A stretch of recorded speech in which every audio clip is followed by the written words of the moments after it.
Hi, this is Shad Darby with LoveToCode.com and welcome to my course on Java server pages.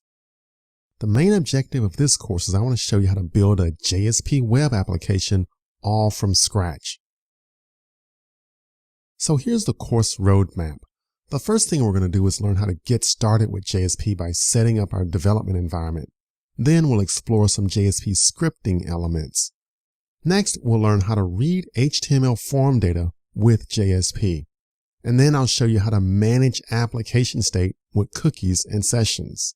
And then we have a lot of more things that we'll add to the course. So a lot of good things coming up in this course for you. Now, one thing about the course is that all of the source code is available for download.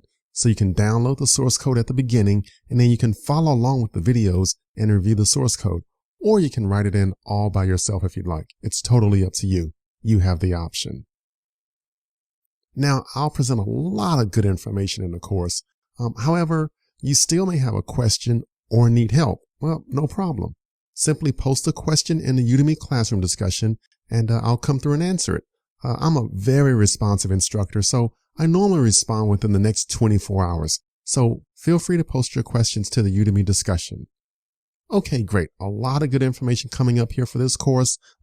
I'm excited, and I hope you are too. We'll have a lot of fun in this course, so stay tuned for the following videos.